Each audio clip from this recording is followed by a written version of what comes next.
Experience the next level of imaging with the Vivo X100 series. Buy now.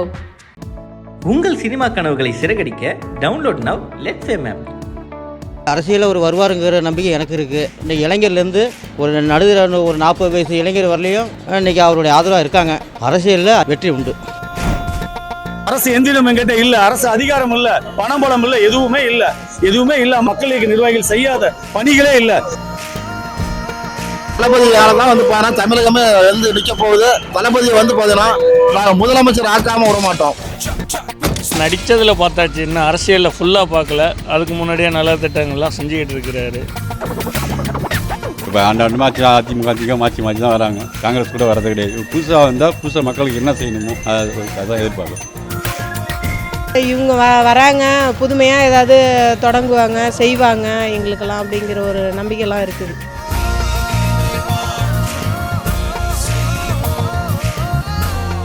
இன்றைய நாளில் வந்து பார்த்தீங்கன்னாக்கா நடிகர் விஜய் அவர்கள் வந்து தன்னுடைய கட்சி பேரை வந்து அறிவிச்சிருக்கிறாரு. இதை எப்படி பார்க்குறீங்க? அவருடைய அரசியல் எதிர்காலம் எப்படி இருக்குன்னு நினைக்கிறீங்க? இல்லை, யங்ஸ்டர்ஸுக்கு வந்து பொதுவாகவே இப்போ வந்து புதுசாக யாராவது கட்சி ஆரம்பித்தா நல்லாயிருக்கும், வித்தியாசம் மாற்றங்களை கொண்டு வந்தால் நல்லாயிருக்குன்னு எதிர்பார்க்குறாங்க. அது என்டி ராமராவ் காலத்துலேருந்து இருக்குது. என்டி ராமராவ் வந்தார், அதுக்கடுத்து எம்ஜிஆர் வந்தார், அதுக்கப்புறம் வந்து இவர் வந்திருக்கிறாரு. சிவாஜி கணேசன் கூட வந்தார். பட் ஆனால் அவரால் நிலைக்க முடியல.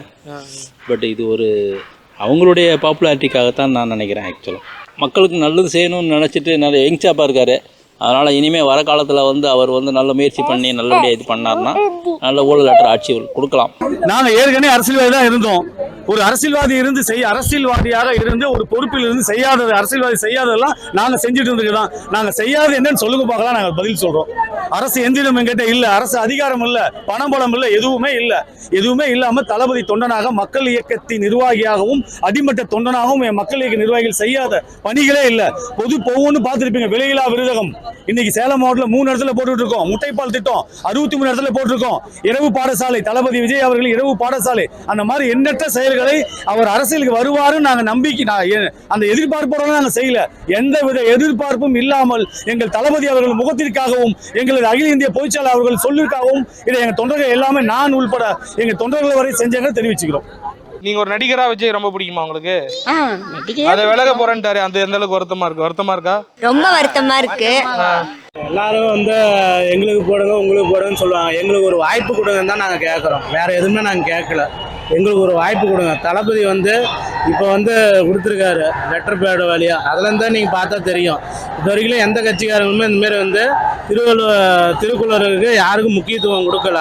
பிறப்பு உரிமையாக உங்களுக்கு வந்து அப்படின்னா என்னன்னு பார்த்தீங்களா, எல்லாருமே வந்து சமம், எதுக்குமே எல்லாத்துக்குமே சமம். வாழ்க தளபதி, வாழ்க தளபதி. அவர் அதிகாரத்துக்கு வரதுக்கான வாய்ப்புலாம் இருக்கிறதா தோணுதா உங்களுக்கு? அது இந்த பசங்க இப்போ இருக்க இளைஞர்கள் கையில் தான் இருக்கு. ஆமாம், இளைஞர்களுடைய ஓட்டு தான். இவங்க எந்த பக்கம் ஜாயிறாங்களோ அந்த பக்கம் தான் வின்னரு. இப்போ எங்களை மாதிரி ஏஜெட்லாம் வந்து நாங்கள் எந்த கட்சிக்கு போடணும்னு எங்களுக்கு தெரியும். நான் ஒரு கட்சியை மனசுக்குள்ள வச்சிருப்பேன், நான் அந்த கட்சிக்கு தான் போடுவேன் போய். ஆனால் இளைஞர்கள் அப்படி கிடையாது. மாசா போய் ஒரு இடத்துல போய் சாஞ்சிருவாங்க. அதான் வின்னர் ஆகும். அதான் வெற்றியை தீர்மானிக்கக்கூடிய ஓட்டுகள் கூட. அப்படி கூட அந்த ஓட்டுகள் வந்து விஜய் கிடைச்சதுன்னா கண்டிப்பா விஜய் வின். சரி, பொதுமக்கள் இன்னைக்கு என்ன குறைகள் இருக்கு, என்ன பிரச்சனைகள் இருக்கு, அவங்களுக்கு என்ன தேவைகள் இருக்குங்கிறத எங்க பொதுச் செயலாளர்கள் வாயிலாக தளபதி கிட்ட கொண்டு போய் சேர்த்துவோம். அதுக்கு அவர் என்ன சொல்றாரோ அதை இங்க செஞ்சு முடிப்போம். இன்னைக்கு வந்து தமிழக அரசியல் களத்துல அதை இன்னும் பரபரப்பாக்கக்கூடிய சூழல் வந்து பாத்தீங்கன்னாக்கா விஜய் அவர்கள் வந்து தன்னுடைய கட்சி பேர் அறிவிச்சிருக்காரு. அதை எப்படி பாக்குறீங்க?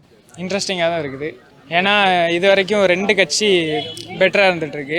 இப்போ எக்ஸ்ட்ரா பார்த்தீங்கன்னா சீமான் இருக்காங்க, வேறு இப்போ விஜய் வந்திருக்காங்க. அப்போ 2 கட்சியில் உள்ளது இப்போ வந்து 4 கட்சியாக மாறும். அதனால் வந்து இன்ட்ரெஸ்டிங்காக தான் இருக்கும். எப்பவும் இருக்கிற மாதிரி 2 கட்சி மட்டுமே போட்டி போடாமல் ஒரு 4 கட்சி சேர்ந்து போட்டி போடுற மாதிரி இன்ட்ரெஸ்டிங்காக அமையும்.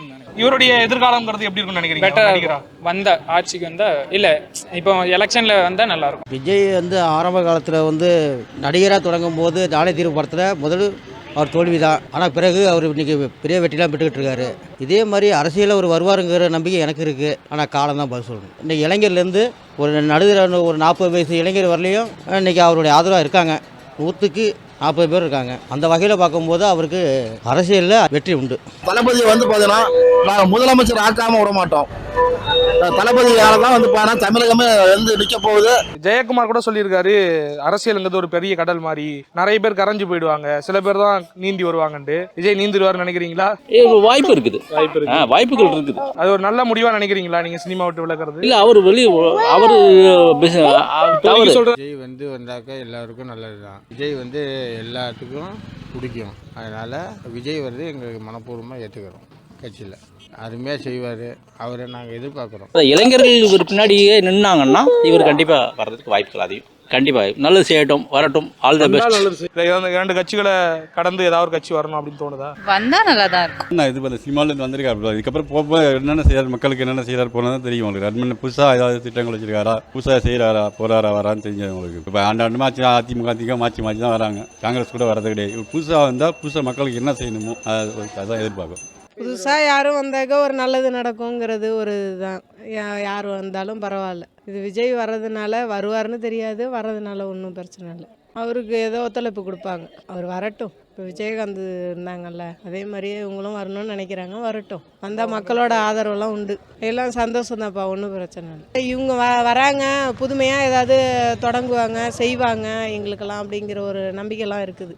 அவருக்கு நிறைய பவர் இருக்குது, அவர் நிறைய ஃபேன்ஸ் இருக்காங்க. ஸோ அதனால கூட அவர் இருக்கலாம், வரலாம், கொள்ளலாம். ஜெயிக்கிறதுக்கான வாய்ப்புகள் இருக்குதா பார்க்குறீங்களா? அது அவங்க மக்களை பொறுத்து, மக்கள் எப்போ வேணும் எப்படி வேணாலும் மாறிடுவாங்க. யாராச்சும் புதுசாக யாராச்சும் வந்தாங்கன்னா நல்லா தான் இருக்கும். விஜய் வந்திருக்காருன்னு சொல்கிறீங்க, அவரும் வந்து நல்லது பண்ணால் நல்லது தான் மக்களுக்கு. நடித்ததில் பார்த்தாச்சு, இன்னும் அரசியலில் ஃபுல்லாக பார்க்கல. அதுக்கு முன்னாடியே நல்ல திட்டங்கள்லாம் செஞ்சுக்கிட்டு இருக்கிறாரு, மக்களுக்கு நல்லது செய்வார்னு பார்ப்போம். செயல்பாடு எப்படி இருக்குங்கிறத பார்க்கணும். ஆல்ரெடி நடிகராக இருந்து பண்ணிட்டாரு, அரசியல்வாதியானதுக்கப்புறம் என்ன பண்ணுறாருங்கிறதானே பார்க்கணும். இப்போ நிறைய நடிகர்கள் வந்தாங்க அரசியலுக்கு, சில பேர்லாம் காணாமல் போயிட்டாங்க. எம்ஜிஆர் மட்டும் தான் பெரிய அளவுக்கு ஜெயிச்சாரு. இப்போ இவருக்கு அந்த மாதிரி வாய்ப்பு இருக்குன்னு நினைக்கிறீங்களா? வருவார் நினைக்கிறீங்க? அவருடைய செயல்பாடு வந்து கட்சி இப்போ தான் ஆரம்பிச்சிருக்காரு, போக போக தான் தெரியும் அதனுடைய நிலைமை. இளைஞர் மத்தியில் ஓரளவு அவருக்கு இளைஞர்களுக்கு கொஞ்சம் இதாக செல்வாக்கு இருக்குது. அவருடைய சிந்தாந்தங்கள் சிந்தனைகள்லாம் இன்னும் கட்சி இன்னும் வளர்ந்து இப்போ தான் ஆரம்பிச்சிருக்காரு. இதுக்கப்புறம் என்ன நடவடிக்கையில் இருக்கும், நல்ல முறையில் நடந்தால் சந்தோஷம்தான். நிறைய வந்து அரசியல் கட்சிகள் தமிழகத்தில் இருக்குது. அந்த வகையில் வந்து பார்த்தீங்கன்னாக்கா இன்றைக்கி வந்து விஜய் அவர்கள் வந்து தன்னுடைய கட்சி பெயர் அறிவிச்சிருக்காரு. எப்படி பார்க்குறீங்க? நல்ல விஷயம் தான், நல்லது பண்ணால் நல்லது தான். இப்போ அவருடைய வரவுங்கிறது அரசியல் களத்தில் எப்படி இருக்குன்னு நினைக்கிறீங்க? நிறைய ஏதாவது மாற்றங்கள் வரும்னு நினைக்கிறீங்களா? பண்ண ஆரம்பிக்கும் போது தானே தெரியும் நமக்கு, இப்போதைக்கு ஐடியா இல்லை. ஓரளவுக்கு இந்த ஜெயிக்க முடியும் அந்த அளவுக்கு இல்லை, டிபெண்ட்ஸ் எப்படி அவங்க அதை ஹேண்டில் பண்ணுறாங்க. நல்லபடியாக வந்தால் நல்லதாக தான் இருக்கும், இல்லைன்னா தெரியும். நான் சினிமாவில் இன்னும் ஒரு நல்ல முன்னணியில் இருக்கிறவர் வந்து விஜய் அவர்கள். ஸோ சினிமாவில் இன்னும் தொடர்ந்து இன்னும் ஒரு 10 ஆண்டு காலம் இருக்கலாம். இவருடைய கருத்துக்களில் சினிமா மூலம் கூட பரப்பிட்டு அதுக்கப்புறம் ஒரு கட்சிக்கு வந்தால் இன்னும் கூட ஒரு நல்ல ஆட்சியை பிடிக்கிறதுக்கான வாய்ப்புகள் உருவாகிறதுக்கான சந்தர்ப்பம் இருக்குது. ஒரு பிரபலமாக நடிகராக இருந்துட்டு மட்டுமே அரசியலுக்கு வந்துட்டால் மக்கள் ஏற்றுக்குவாங்களா அப்படிங்கிறதெல்லாம் மிகப்பெரிய கேள்விக்குறி தான். இவருடைய களப்பணியை வைத்து தான் அவர் வந்து சக்ஸஸ் ஆக முடியுமா ஆக முடியாதாங்கிறது தெரிய வரையும். நான் விஜய் சார் ஆரம்பித்த நேரம் வந்து இதுவாக இருக்குது. இவங்க ஆரம்பிக்கிறதா இருந்தால் இதுக்கு முன்னாடியே ஆரம்பிச்சிருக்கணும். இப்போ ஆரம்பிச்சிருக்கிறது யாருமே இல்லை, அதனால் ஆரம்பித்தா நல்லா இருக்குமோ அப்படிங்கிற மாதிரி பிளான் பண்ணி ஆரம்பித்த மாதிரி தெரியுது. ஸோ இது எந்த அளவுக்கு ஜென்ரல் பீப்புள் இருக்காங்க, ரசிகர்களுக்கு வேணால் அவங்களுக்கு வந்து பெரிய சப்போர்ட்டாக மாதிரி தெரியலாம். ஆனால் மக்கள் இருக்காங்கல்ல, அரசியல மாற்றம் ஏற்படாதான்னு சொல்லி பப்ளிக் நிறைய பேர் இருக்காங்க, அவங்களுக்கு இது வந்து எந்த அளவுக்கு தாக்கத்தை ஏற்படுத்த தெரியாதுல்ல.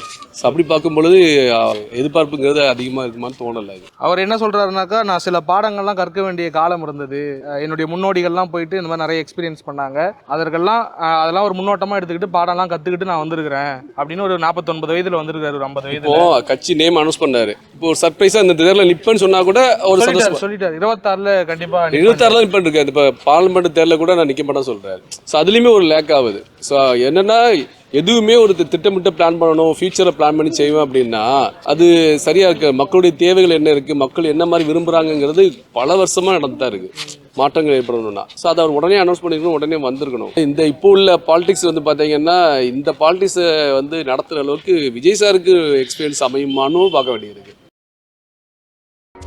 Experience the next level of imaging with the Vivo Extended series. Buy now. உங்கள் சினிமா கனவுகளை சிறகடிக்க download now let's M app.